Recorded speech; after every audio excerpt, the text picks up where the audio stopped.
Ангина латын сөзі бисче которгондо кысуу муунтуу деген түшүнүктү берет. Эң кеңири тараган оору көбүнчө балдар, ошондой эле 35-40 жашка чейинки чоң кишилер ооруйт дешет адистер. Биз бул ооруга анчейин көңүл бурбаган менен көптөгөн оорулардын пайда болуусуна себепкер болот экен. Саламатсыздарбы? Бул Ден соолук программасы ЛТР телеканалында. Аны мен Сейит Амираев алып барам. Ардактуу теле көрүүчүлөр, бүгүнкү чыгарылышыбыздын темасы ангина жана коронавирус. Дал ушул тема боюнча эгерде сизде кандайдыр бир суроолор болсо, сөзсүз түрдө байланышка чыксаңыздар болот. Байланыш үчүн телефондор 032 22 код аркылуу 557 32 жана ошондой эле WhatsApp номери дагы иштейт 0508 87 88 97 номер. Сиздердин жана биздин суроолорго жооп берүү үчүн студиябызга коноктор келген. Анда мен сиздерге тааныштырсам. Акмат Шарипов Ош областар аралык бириккен клиникалык ооруканасынын кулак, мурун, тамак оорулар бөлүмүнүн башчысы, медицина илимдеринин кандидаты. Жана ошондой эле кийинки коногубуз Нурзада Капарова Ош шаардык клиникалык ооруканасынын балдардын жугуштуу оорулар стационарынын 1-бөлүмүнүн дарыгери. Саламатсыздарбы? Студиябызга кош келипсиздер. Эң алгач айтсаңыздар, бүгүнкү күндө кандай иш алып барып жатасыздар? Бүгүнкү күндө ушул талапка ылайык, азыр андай талапка ылайык шартта иштеп жатабыз. Мындайча айтканда,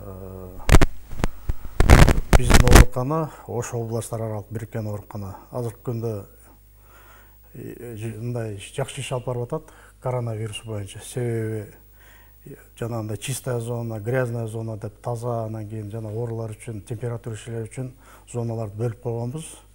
2 палатка иштеп жатат. Оорукананын кире беришиндеги ошол КДО деп коет, клиника диагностика отделение деп. Поликлиниканын астында 1 палатка. Анан кийин жанагы приемный жакта ушул багы экстренный больнойлорду, мындай курч мүнөздө келген больнойлорду кабыл алуучу жакта 2 палатка иштеп жатат. Ал жерде келгенде эле тартип кабыл алуусу мындай да. Ошо тепловизор менен температурасын өлчөйбүз. Эгерде температурасы больнойлордуку болсо, аны ошо уже грязный зонага алып барып, калганын ошол жактан текшерип, ошол жактан изилдей баштайбыз да. А эгерде температуралары норма болуп, анан ошол жерден эпиданамнез деп коет. Ошол оору кайсыл жерден келди, ошол ооруп аткан жерде контактныйлар барбы, ошол жерде дарыланып чыккандар барбы, ошол эпиданамнезди подробно собирать этип туруп, анан кийин кабыл алып, пландуу түрдө жаткыра турган ар бир айдис келип, өздөрүнүн ооруларын только ошол кабинетте, ошол поликлиникада, клинический диагностика отделение КДОдо гана кабыл алып, ошол жерден көрүп, ошондой тартип менен гана жаткырып, ошондой тартип менен гана иш алып барып атабыз азыркы күндө. Азыркы бүгүнкү учурда биздин детский инфекционный стационар ремонтко байланыштуу, капиталдык ремонтко байланыштуу жабык.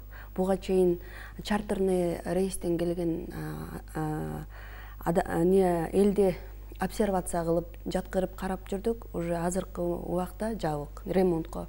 Бирок биздин инфекционист дарыгерлер коронавирус, COVID-19 оорулар менен госпиталда, обсервацияда иштеп жатышат. Жакшы. Анда тема боюнча сүйлөшсөк, эң алгач ушул ангина оорусуна адам баласы эмнеден улам кабылат? Мисалы, кышында сууктан деп, абанын өзгөрүшүнөн деп айта турган болсок, бүгүнкү күндө дагы ушул ангина оорусу менен ооругандар бар экен да? Эми ангина оорусу тууралуу айта турган болсок, бул ангина биринчиден бул жугуштуу оору. Бул жуга турган оору да. Жугуштуу жагынан, мындайча айтканда, ушу коронавирус менен өкө тең жугуштуу оору. Бир эле жугуш тартиптери, мындай жолдору окшоштоп койсок болот да. Ангинада да ошондой эле воздушный капельный путь передачи деп коет, аба аркылуу жугат. Теги коронавируста дагы аба аркылуу жугат. Ошол эле негизгеде контактный деп коет. Контакт болгондо да жуга берет. Жана ооруп аткан адам менен ооруган адам контактта болуп калса, анан алиментарный деп коет. Жанагындай тамак аркылуу ошол идиш, ушундай эле чашка, жанагындай ложка дегендей эле, зубной паста, щетка дегендей эле мындай үй-бүлөлөрдүн ичинде контакт болуп калып жугуп кала бериши ыктымал да. Экөө бирок жугуштуу оору болгону менен экөө 2 бөлөк оору. Ушундай түшүндүрүп коелу. Ангина деген эми негизинен бул жанагы Ангинаның түрлері да көп. Телекөрүүчүлөргө биз айтып коюшубуз керек. Бир эле ангина десе бизде түшүнүк бар, ошол ооз көмөкөйүндө жайгашкан миндалдын гана ошол жабыркап, ошол сезгенип, анда түрлөрү бар да, өзүнчө формалары бар. Нёмный ангина деп коет, ошол именно ошол нёмный миндальный жабыркайт да. Андан сырткары тилдин деле ангинасы бар, язычный ангина деп коет. Формалары бар да, ошол жерде деле ошондой лимфоидный эпителиальный тканьдар жаргашып калган. Алар да сезгенгенде ангина, ошо тил ангинасын козгоп коюшу мүмкүн. Ошондой эле коко ангинасы бар, гортанный ангина деп коет. Бул ушундай түрлөр көп да. Ошондуктан тиги кокодогу ошол көмөкө кулкундагы ошол лимфоидный тканьдар жабыркап калса ангина чакыра берет. Андан сырткары жаш балдарда көп аденоидный вегетация деп коет да, аденоидит деп коет. Бул носоглоточный миндалина деп коет. Ал жабыркап калганда дагы өзүнчө ошол ангинанын түрүнө кирип кетет. Но ал көбүнчө жаш балдарда кездешет. Ошол эле мурун көңдөйчөсүндө көңдөйчөлөрдүн үстүңкү жана слуховая труба деп коет, трубный миндалин деп коет. Ал жабырканда трубная миндалина лимфоид тканьдар жабыркайт, ошондо ошондой түрлөрү бар. Бирок курч мүнөзүнөн ангинаны алып келгенде өзүнчө дагы жанагындай формалар бар, клиникалык. Бул катаралык форма деп коебуз, лакунарлык форма, лакунарная форма деп коебуз, фолликулярная форма деп коебуз, флегмонозная форма деп коебуз да. Ушундай формалары көп. Ангина бир эле ошол бир эле микробтордун негизинде эмес, аны вирустар да козгоп коюшу мүмкүн. Ошондон жугуштуу оору да ангина менен ооруп келгенде биз бул ооруларды биринчи кезекте ошол формасына карап, жеңил формасыбы, оор формасыбы, жанагындай катаральный, фолликулярный болсо, үй шартында амбулаторно дарыласак болот. Анан кийин жанагындай лакунарная форма, флегмонозный уже терде гнойный очактар пайда болуп калса, анда температуралары көтөрүлүп алса, булар жаткырып дарылашка туура келип калат. Анда булар инфекционный отделенияларга барып жатат да. Жакшы. Бетапка клиникалык мүнөздөмө берсеңиздер, мисалы ангина менен ооругандарда кандай болот ошол симптомдор, белгилер, оорунун белгилери? Ал эми коронавирус менен ооруганда кандай болот? Көпчүлүгү мисалы коомчулукта окшош, ушундай белгилери окшош экен деген ушундай маалыматтарды айтышат да. Баштайын. Коронавирус менен ангинанын азыр агайым айтып кеткендей, ангинанын түрлөрү болот. Ангинанын түрүнөн именно катаральный ангина окшоп кетет. Себеби дегенде коронавирус менен жабыркаган адамдын зевтери, тамактары кызарып, покраснение болуп калат. Ошон үчүн ангина деп ошо экөөнү алмаштырып алышы мүмкүн. Ата коронавирус менен ангина мындай ат менен төдөй айырмасы бар, эки башка оору. Аны эч качан мындай алмаштырбаш керек. Жакшы. Толуктап кетесизби? Мында да бул жерде биринчиден ангинаны микробтор козгойт да, бактериялар. Көбүнчө эле 70% бета гемолитический стрептокок группа деп коет. Негизинен ошол микробтор козгойт ангинаны. Экинчиден ангинаны башка да микробтор козгошу мүмкүн. Бул стафилококктор, стрептококктор дегендей. Андан сырткары дагы ангина, вторичный танзилит деп коебуз, острый. Острый танзилит, ангина бул синоним, бир эле понятие да, телекөрүүчүлөргө түшүнүктүү болуш үчүн ушундай айтып кое берели. Ошондуктан ангина оорусунда вторичный дегенде инфекция ооруларында да кездеше берет да. Бул жанагындай корь, скарлатина, брюшной тиф, тулеремия, ушул ооруларда деле кездеше берет да, ангина кармашы мүмкүн. Андан кийин вторичный ангина деп коет, мындай кан ооруларында деле кездеше берет. Бул жана лейкоздордо, мононуклеоздордо, аграностарный ангиналар болезньдерде, ошо заболевание крови деп коебуз, гематологияда дагы кездеше берет. Себеби ал жерде да иммунный система да кичине өзгөрүүлөр болуп калат да, төмөндөп кетиши мүмкүн. Ошондой учурларда ангина кармай берет. Ошондон формалары ангинанын көп. Первичный деп, анан вторичный деп, острый ангиналар, курч ангиналар ошондой нерселерге бөлүнүп кетет да. Дифтерия ооруларында деле кармай бериши мүмкүн. Ошондон тиги коронавирустан бунун отличиясы мындай айырмаласы болот да. Коронавирус деген ал ошол SARS деген вирус чакырат. Ошол жана оорунун негизинен козгоочусу бул вирус. Ангинада уже микробтор, анан башка дагы бактериялар болуп калышы мүмкүн. Мисалга тиги грипповое поражение деп коет, грибоктор деле ангинаны козгой берет, фарингомикоз деп. Ошондуктан ангинанын козгоочу микробтору бөлөк, коронавирустуку өзүнчө вирус ал бөлөк. Мындай риновирус дегендей эле, мурунду жабырката турган риновирус, ошондой эле ротовирус, ошол эле аденовирус, ошол эле герпетический вирус дегендей эле коронавирус деле ошол именно ошол жугуу жолдору бир болгондуктан аба аркылуу. Олар биринчи очередь ошол жана мурун адам жуктуруп алган өзү билбей калат. Билбей калган үчүн ошондой жана инкубационный период болот да. Инкубационный период ар бир адамдыкы ар кыл жүрөт да. 2 күндөн баштап 14 күн. Но негизгиси 7 күнгө чейин, 5 күн, 7 күн. Ошого чейин жуктуруп алган адам ошо коронавирус менен ооруп калган өздөрү билбейт, өздөрү сезбейт. Ошол мезгилде коронавирус ошол мурун көңдөйчөлөрүндө, мурундун тиги ооз көңдөйчөлөрүндө, ошол эле көмөкөй кулкундарында үстүңкү астыңкы ооз жанагы кого көңдөйчөлөрүндө жашай берет. Өзүнүн белгилерин баанда иммун реакцияны чакырбай. Ошондуктан айырмалары бар. Жакшы.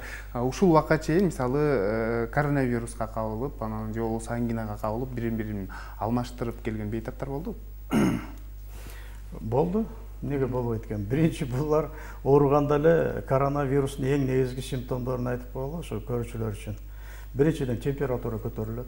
Ал 37,8, 37,9 болушу мүмкүн. Андан кийин жөтөл пайда болот, кашель. Жөтөл сухой да, жанагындай какырык жок, беспродуктивный кашель деп коебуз. Жөн эле кургак эле жөтөл боло берет. Ошол жөтөлүп атканда ошол көкөрөк, ошол көкөрөктүн артында оорулар пайда болуп калышы мүмкүн. Андан кийин жанагы ошол коронавирустун өзгөчөлүгү азыркы ошол структурасын өзүнүн ошол бир строениясын өзгөртүп туруп, мурдагы 2002-2003 жылы чыккан коронавирустарга салыштырмалуу баягы жанагы африканский кошка деп туруп биринчи мышыктардан чыккан бул ошо фермерлердин арасында. 2013 жылдары дагы фермерлердин арасында төөдөн чыккан да, источниктер болуп, төө ошол жапайы мышык ошолор болгон.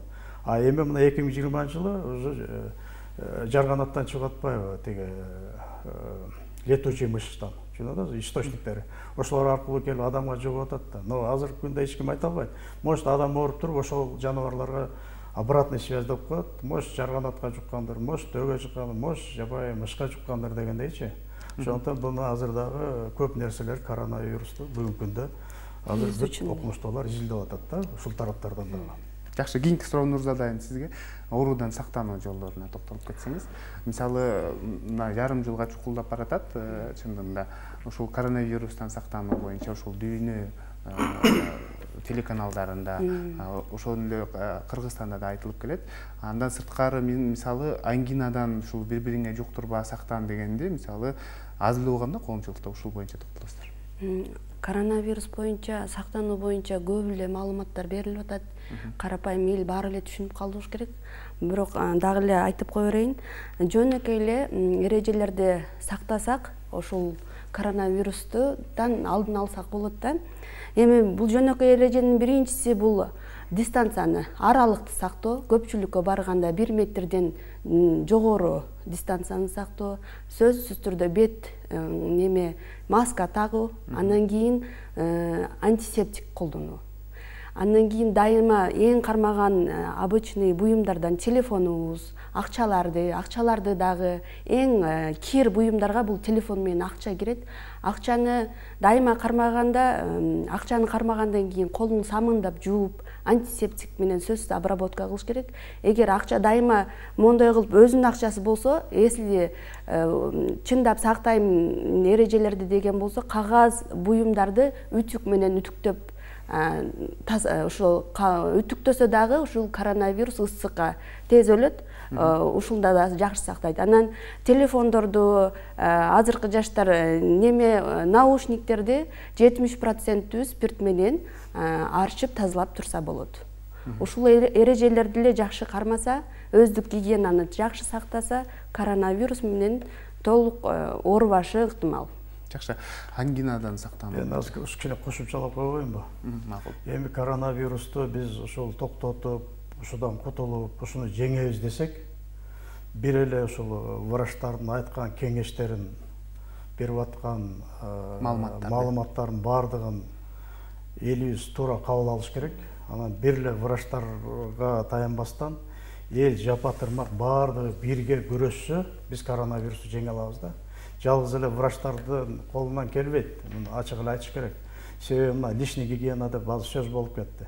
Биринчиден ушу элге айтаар элем ушул учурашканды токтоткула деп. Бул контактный путь деп атпайбызбы? Экинчиден баягы кучактап, өбүшкөндө токтотуш керек. Мисалга, конечно, ата эне бала бар. Любой ата баласын жакшы көрөт дегендей да, келгенде кучактап, өбөт дегендей, жыттайт дегендей. Ошондой нерселерди токтотуп турсак дегендей да.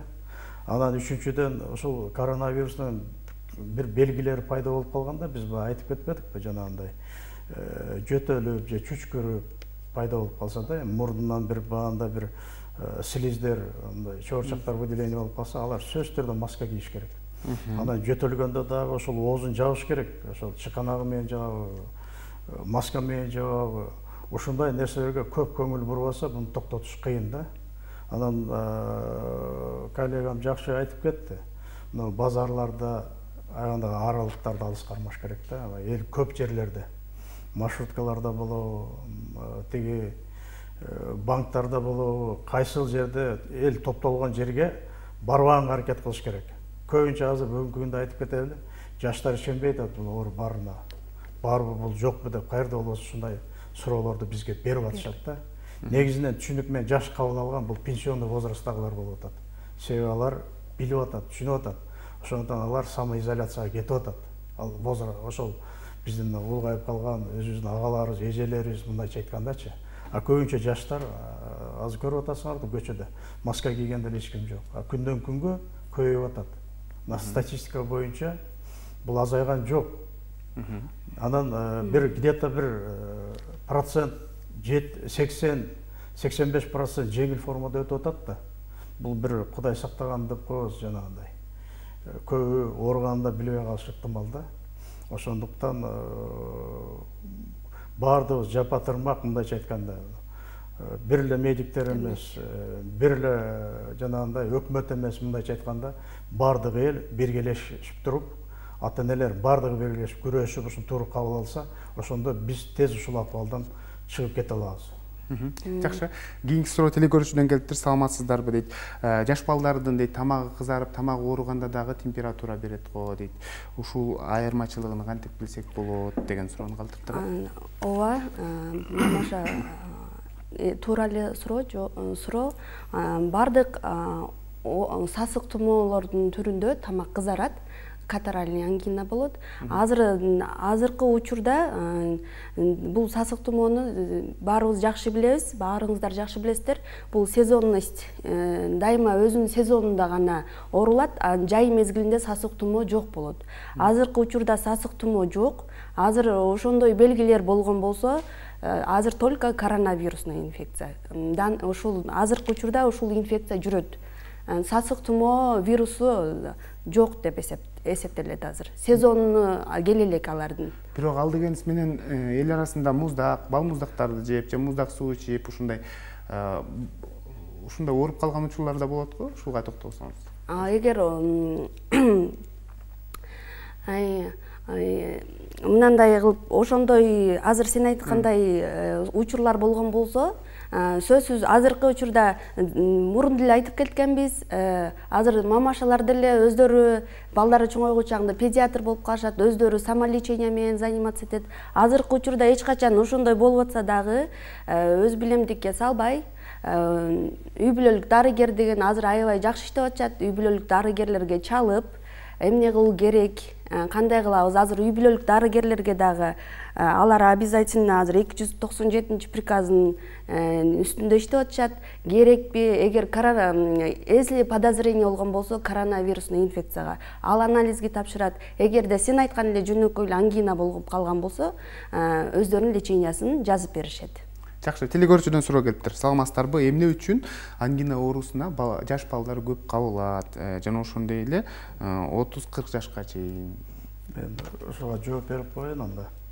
Негизинен жанагы кайсы жаш ангина оорусу бул мындай распространенный ооруда, көп таркап кеткен ооруларга кирет да. Ооба. Анан экинчи жагынан бул сезонный оору. Мен ушуну айтып кетейин. Бул күздө кармайт. Ушул сентябрь айларында, октябрь, ноябрь айларында күчөйт. Күз анан жазда. Мына февраль, март, апрелдерде күчөйт да. Андан кийин жаш балдар көбүнөн организм ангинанын бирден бир себептери эмнеде? Бул переохлаждениеда да. Организм жанагындай бир Үшүп калуусун да. Үшүп калып, анан ата-эне көбүнчө балдарды контролдобой, ошол негизинен бут үшүп калат. Негизиненчи жанагы күз, жаз мезгилдерде ошол погодага ылайык обувь кийбегенден, андан кийин азыркы жай мезгилинде көбү чөмүлөт. Жаш балдар үшүгөнүн билбейт. Азыр суу кайсы мезгилде чөмүлүш керек, ошол сезону келдиби, келбеди, ол учурларды карабайт да.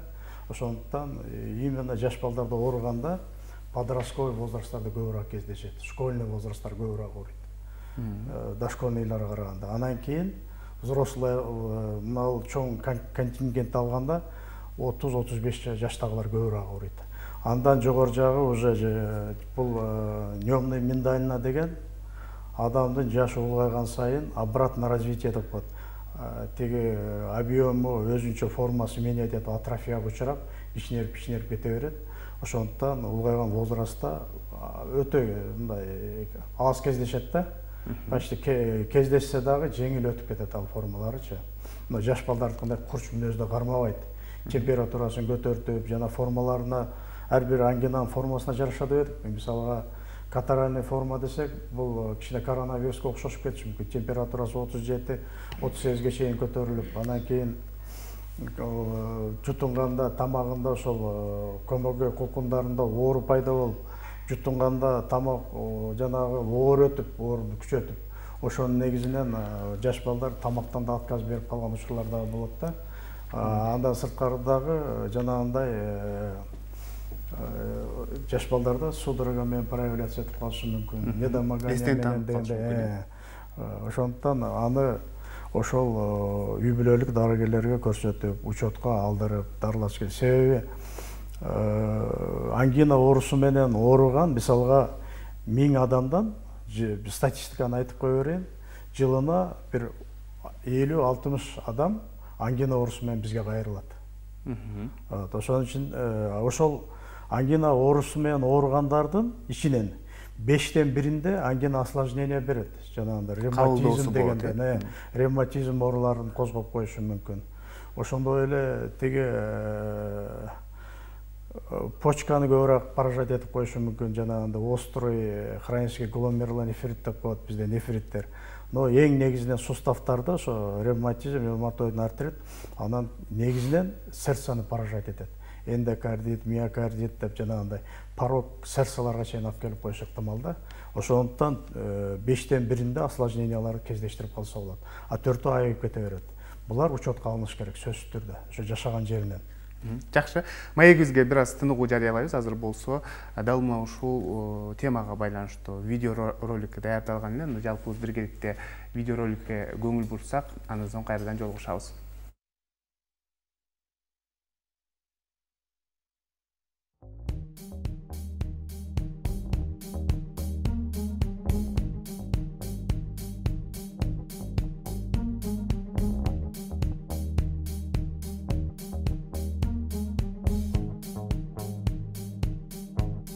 Токтоңуз, кечиресиз. Бет капсыз коомдугунага чыгууга болбойт. Неге көчөдө элдин баары эле бет капсыз жүрөт го? Мен күнүнө көптөгөн жүргүнчү ташыймын. COVID-19 кимде бар, кимде жок, мен кайдан билем? COVID-19 жуктуруп алгандардын көпчүлүгү оорунун белгилери жок жүрүшөт. Жуктуруп алганын алар өздөрү да билишпейт. Сиздин бет кабыңыз биздин калканыбыз. Сенин бет кабың биздин калканыбыз. Кечиресиздер.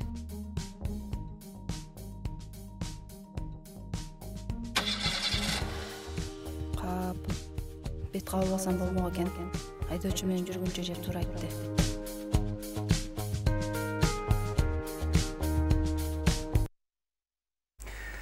Сиздер ден соолук программасына ордоктош болуп жатасыздар. Урматтуу теле көрүүчүлөр, бүгүн биз ангина жана коронавирус деген теманын алкагында маектешип жаткан кирбезбиз. Маегибизге кайрылып келсек, кийинки суроо көрүүчүдөн келген. Саламатсыздарбы? Эгерде адам баласы дейт, бир убакытта дейт, коронавируска жана ангинага кабылып калса, ал кандай көтөрөт деген суроо калтырыптыр да. Эми андай учурлар деле кездешип калышы мүмкүн. Эми айтып атпайбызбы, коронавирус да жугуштуу оору, ангина да жугуштуу оору деп. Булар ушу жугуштуу бөлүмүнө жаткырылат. Ошол эле мезгилде коронавирусту да дарылай беребиз, ангинасы дагы кошо дарыланып кете бере турган нерсе да. Бул сөзсүз түрдө жаткырылыш керек. Себеби коронавирусту коюш, аныкташ үчүн өзүңүздөргө белгилүү, бүгүн ошол мурундун көңдөйчөлөрүнөн, ошол эле мурундун терең көңдөйчөлөрүнөн жана көмөкөй носоглотка деп коебуз да, же болбосо ошол ротоглотка, ошол ооз көңдөйчөлөрүнөн ошол жерде бөлүнүп жаткан суюктуктарды алып туруп, ПЦР деп коет, анализге тапшырыш керек. Ошондо ошол жерден коронавирус мен ооруйбу, оорубайбы аныкталат. Ошондон эгерде ПЦР аныкталып положительный келсе, ал сөзсүз түрдө ангина оорусу менен ооруса, бул жатып дарыланыш керек. Жакшы, саламатсыздарбы? Эгерде коронавирустун белгилерин өзүңдөн байкасаң дейт, кимге байланышабыз биринчи кезекте? Ушул жакшы суроо болду. Эгерде белгилерин байкап калсаңыздар, биринчи очередь өзүңүздөрдү башка адамдардан изоляция кылыңыздар, сөзсүз маска тагыңыздар. Анан кийин үй бүлөлүк дарыгер тобуна байланышып, ошол жөнүндө маалымат бериш керек. Андан кийин ошол жакта өздөрүнүн немесин аткарышат. Мен да кошумчалап коеюн. Эгерде ошондой белгилер пайда болуп калса, тез жардам чакырыш керек да. Тез жардам чакырып, ошо тез жардамдын машинасы менен тез жардамдагылар ошол инфекционный бөлүмдөргө жеткирет да. Анан жок, карабастан эле өздөрүнүн машиналарында же болбосо маршруткаларда келсе, алар чоң коркунуч алып келет. Себеби башкалар дагы өзүнүн оорусун башкаларга жоктуруп коюш ыктымал да. Жакшы. Саламатсыздарбы? Бүгүнкү күндө дейт, ооруп калсак дагы дейт, ооруканага кайрылуудан кооптонуп жатабыз. Ошол жака барсак, мисалы, коронавирус жугуп калабы деген ойдо дейт. Жок, эгерде биз айтып атпайбызбы, биринчи ошол жашаган жеринен үй бүлөлүк дарыгерлерге кайрылсын, үй бүлөлүк дарыгерлер көрүп, аныктап, ошол шартта дарылайбы, өздөрүнүн ошо амбулаторный, ошо надамы деп коебуз, үй шартында дарыланабы. Анан жок, алар бизде мындай да первичный, вторичный, третичный деп эмеге бөлүнөбүз да. Первичный звеного ошол үй бүлөлүк дарыгерлер кирет. Андан кийин экинчи звеного ошо территориальная больница деп коет, райондогу территориалдык ооруканалар кирет. Анан областтар кирет. Ошондуктан ошону үй бүлөлүк дарыгерлер чечет. Эгер жатыш керек болсо, территориальный ооруканада эле дарыланып чыгып кете турган болсо, ошол жерге эле жөнөтүп койсо болот. Жок, оорусу курч болуп, действительно жанагындай үчүнчү уровеньге керек болуп, ошол деңгээлдерде технология, ошол же деңгээлдеги оборудование, аппаратуралар колдонуп туруп, мындай чоң операциялар жасала турган болуп калса, мисалга, бизге үчүнчү ошол областтык ооруканаларга кайрыла берсе болот да. Ал үчүн жолдомону алып, ошол жердеги азыркы биз ушундай жанагындай чрезвычайный ситуация деп коебуз, азыркы кырдаалга байланыштуу түзүлгөн өзүбүздүн коопсуздукту сактап, ошол багы палаткаларды коюп, баардыгын эрежелерин так аткарып келсе жакшы болот эле. Нурзада айым, сиз жугуштуу оорулар бөлүмүндө иштейсиз негизинен. Буга чейин деле мисалы көптөгөн ушул жугуштуу ооруларды бири-биринен өтүп кетпеш үчүн, жукпаш үчүн кандайдыр ыкмаларды колдонуп келгенсиздер да, шарттарды түзүп дегендей. Азыркы вопроско деле неме кылып кое берейин. Азыркы агайым туура айтты, бирок ал ооруганадан жындап абалы оор болуп жата турган уровеньге жетип калган болсо, жанагы эле айткан, эч качан коркпой, общественный транспортко түшпөй, жеке транспорт менен, андан кийин көпчүлүк жерге барганда дистанцияны сактап, өздүк гигиенаны сактап, таза туруп, барып көрүнүп келсе болот. Бул кооптуу эмес. Ошентип өзүн жакшы не кылып караса болот. Коронавирусный инфекция жугуп калат деп коркуп барып көрүнбөй койгону бул туура эмес. Дарылоо жолдору жөнүндө. Дарылоо Эми коронавирусный инфекцияны жок деген сөздү өзү жанагы ПЦР положительный чыгып калган элдерден чыгып аткан сөз болуш керек деп түшүнөм да. Карапайым эл жанагы көбүнчө эле вирусту алып жүрүүчүлөр болуп калды да. Алып жүрүүчүлөр чыгып калды дагы, алар эч кандай дарыланбады, кандайдыр бир деңгээлде дарыланышты, бирок абалдары оор болгон жок жана белгилери болгон жок. Ошол адамдарга бул оору жок деп айтышат да, ошондой карапайым элде ошондой түшүнүк болуп кетти. Бирок бул оору бар. Бирок бул оорунун көбүнчө эле жеңил түрү жанагы бессимптомный түрү болуп көбүрөөк өтүп атат. Аллага шүгүр. Ушундай болуп өтүп атканы бизди деле аябай кубандырат да. Бирок өздөрүндө белгилери жок, бирок башка бирөөлөргө жуктуруп коюш коопу аябай бизге коркунучтуу. Эми бул коронавирусный инфекциянын белгилерин баары жакшы билет. Дене табы жогорулайт, денелери баягы миалгия деп коет, булчуңдары ооруйт, баш ооруйт, сухой кашель, андан кийин грудная клетка, мына көкүрөк клеткалардагы атышып ооруйт. Ушул белгилер дагы коронавирустун тяжестине карап кетет. Легкий, средне тяжелый, тяжелый, очень тяжелая форма деп 4 степенге бөлүп алабыз. Бул жеңил формасында жанагы гриппке окшош эле жөтөлүп, курук жөтөлүп, анан бул башка сасык тумоодон айырмаланып, бул даамды анан жыттты сезбей калат экенсиң коронавируста. Ушул айырмасы ушул сасык тумоодон. Ушул эле белгилери болгон болсо, бул жеңил түрү менен ооруп атат деп билебиз. Анда симптоматический эле лечение кылынат. Симптоматический. Анан средне тяжелая форма дегенде орто оорлукта болгон болсо, азыркы жогорку айткан белгилер болот, но билинбей пневмония болуп калат. То есть неме өпкө дагы жабыркаланып калат, но бул жерде дыхательный недостаточность болбойт, жанагы одышкалар болбойт, только неме инструментальный метод менен гана обнаружить этип калабыз. Анда сөзсүз түрдө антибиотика терапия кетет. Анан кийинкиси тяжелый форма, тяжелый формасы жана очень тяжелый формасы сөзсүз түрдө госпитальный лечение азыркы приказ боюнча. Тяжелый формада булда дыхательный недостаточность пайда болуп калат, одышка болуп, цианоз, бардык аба жетишпеген белгилерин пайда болуп калат, белгилери. Дене табы түшпөй, анда дагы ар бир пациентке индивидуальный подход кетет. Өз-өзүнчө подход кетет. Анан сөзсүз түрдө антибактериалдык препараттар колдонулат. Жакшы. Ал эми ангина боюнча суроо келиптир да, саламатсыздарбы? Ангинаны бир жолу дарыласа дейт, толук сакаябы деген суроо калтырыптыр. Же болбосо кайталана береби деген. Ангина оорусу мындай өзүнүн жанагындай международный классификация деп коебуз. Ошол боюнча классификациясы бар да. Острый курч мүнөзү. Анан кийин өнөкөт көткөн деген хронический форма деп коет да. Ошол хронический формасы дагы өзүнчө неспецифический танзилит деп бөлүнүп кетет. Бул деген простая форма деп коет, жөнөкөй эле формасы. Анан токсиколирическая форма первой, второй степени деп бөлүнөт. И токсиколирическая форма второй, третий степени деп бөлүнөт да.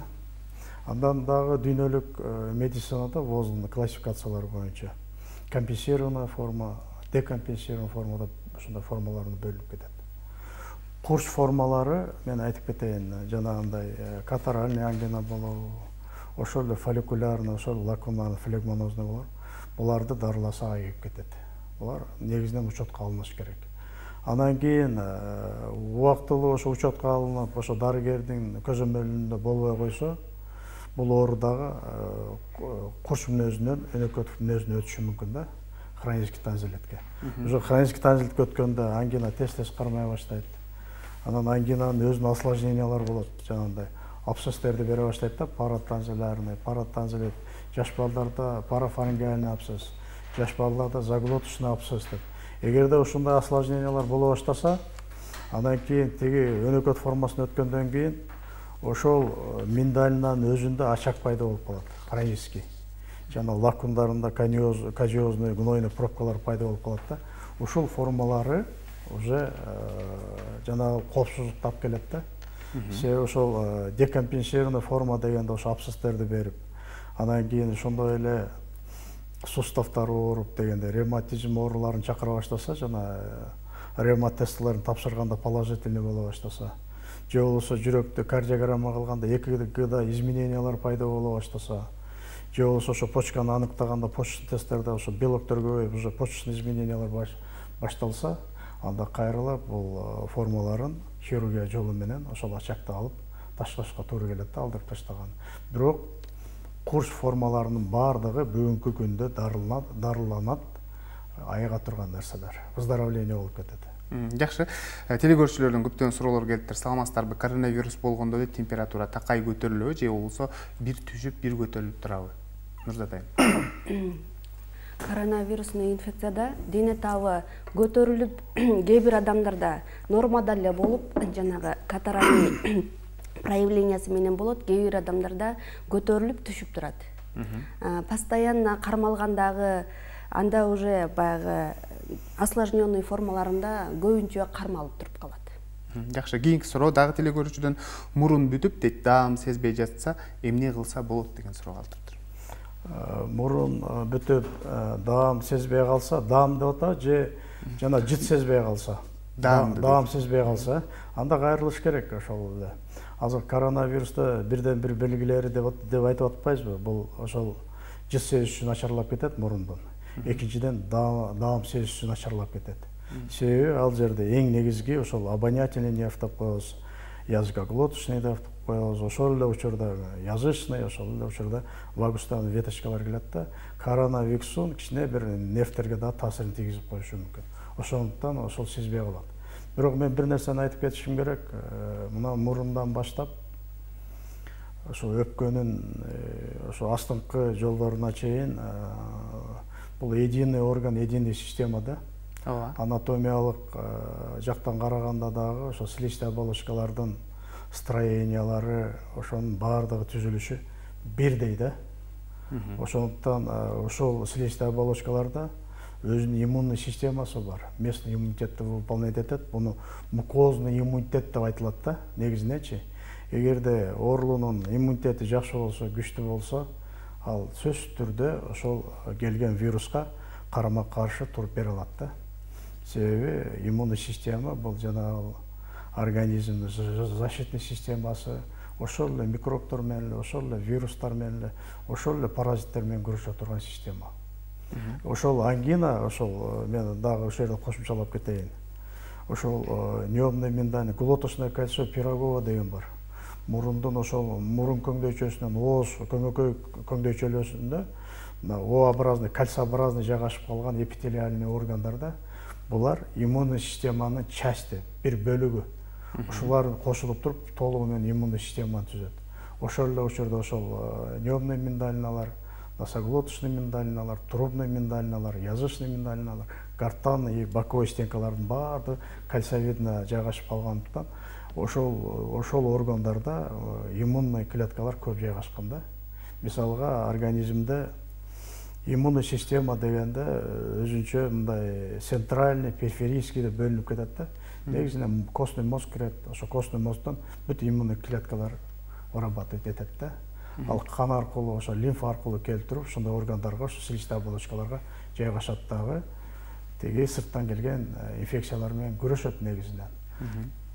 Жакшы, кийинки суроо телекөрүүчүдөн саламатсыздарбы? Азыркы учурда вирустун симптомдору билинбей ооруп жатат деп айтып жатасыздар дейт. Мына ушундай болуп калганда биз кантип байкасак болот? Анан кимдерге кайрылып өз алдыбызча кантип аны антист тапшырабыз деген суроо калтырды. Азыр эң глобалдуу проблема ушул. Эч кандай белги бербейби же болбосо кандайдыр бир белгилерди байкасак болот? Ошол вирусту алып жүрүүчүлөрдө эч кандай белгилер болбой эле ошол вирусту алып жүрүүчүлөр болуп калат экен. Анан эми кайсы маалда өзүнөн этият кылыш керек. Өзү мына 20 күндүн мындай эле инкубационный периодун бир аз узартып эле 20 күн аралыкта кимдер менен жолукту, өзү адамдар настороженность болуш керек да.